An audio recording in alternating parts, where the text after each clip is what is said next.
नमस्कार, मैं हूं अभिषेक त्यागी। आप देख रहे हैं स्पोर्ट्स फैक्ट। आईपीएल 2024 से पहले फंस गई केकेआर, अब कौन लगाएगा बेड़ा पार। जी हां, आईपीएल 2024 से पहले गंभीर फंस गए हैं, अपने ही जाल में फंस गए हैं, अपनी ही चाल में फंस गए हैं। यह समझ नहीं आ रहा है कि भाई साहब 2024 में किसको खिलाया जाए, किसको बाहर निकाला जाए, क्योंकि मामला बड़ा गंभीर हो गया है। दो खिलाड़ी जिनको लेकर लगातार चर्चा चल रही थी, जिनको लेकर लगातार बहस चल रही थी, उन दोनों खिलाड़ियों ने तूफान मचा दिया है। अब सवाल यह खड़ा होता है कि इन दोनों में से एक खेलेगा। अब एक कौन खेलेगा, यह सबसे बड़ा बवाल मचा हुआ है। इस पर लगातार सवाल खड़े हो रहे हैं कि आखिर दोनों में से एक कौन खेलेगा। अब सबसे बड़ी बात जो है वो है कि दोनों विदेशी खिलाड़ी हैं, दोनों को भी खिलाना मामला गड़बड़ हो सकता है केकेआर के लिए। और दोनों खिलाड़ियों का नाम है रहमानुल्लाह गुरबाज और जेसन रॉय। अब यह क्यों कहा जा रहा है कि दोनों को लेकर बवाल मचा हुआ है, वो भी समझ लीजिए।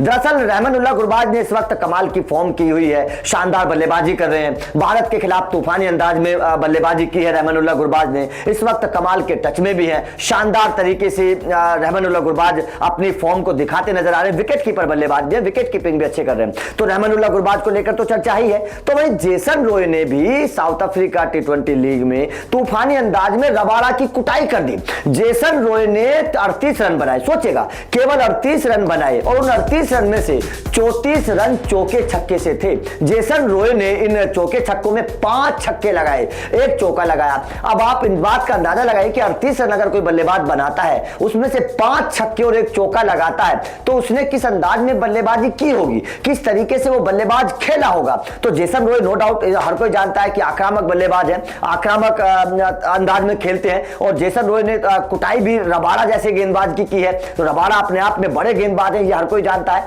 तो अगर जेसन रॉय इस तरीके की बल्लेबाजी कर सकते हैं या इस तरीके से फॉर्म में हैं, तो जाहिर तौर पर क्या सोचेगी जरूर कि भाई साहब गुरबाज या जेसन रॉय दोनों में से किससे ओपनिंग करवाएं। अगर दोनों को खिलाएंगे तो बाहर कौन होगा, क्योंकि किसी एक भारतीय खिलाड़ी को बाहर करना पड़ेगा या फिर किसी एक विदेशी खिलाड़ी को बाहर करना पड़ेगा। अब यहां पर मामला केकेआर के लिए अटका हुआ यह है कि आपके पास 4 विदेशी खिलाड़ी ऑलरेडी फिक्स हैं। मिचेल स्टार्क खेलेंगे, उसके बाद में गुरबाज खेलेंगे, उसके बाद में आपके आंद्रे रसल 100% खेलेंगे, उसके बाद में सुनील नरेन खेलेंगे। 4 खिलाड़ी ऑलरेडी फिक्स हैं। तो जेसन रॉय का नंबर कैसे आए, यह सवाल है। और अगर जेसन रॉय और गुरबाज दोनों से ओपन करवाई जाएगा तो भाई साहब कौन सा विदेशी खिलाड़ी बाहर होगा, यह सवाल इस वक्त सबसे बड़ा चर्चा का विषय हो गया है और केकेआर के लिए टेंशन पैदा हो गई है। आपका इन दोनों खिलाड़ियों को लेकर क्या कहना है, दोनों में से कौन से खिलाड़ी को मौका मिलना चाहिए, कमेंट करके जरूर बताइएगा। वीडियो अच्छा लगी हो तो लाइक और शेयर जरूर करिएगा, चैनल को सब्सक्राइब करिएगा, क्योंकि अपडेट लगातार मिलते रहेंगे। Thank you very much.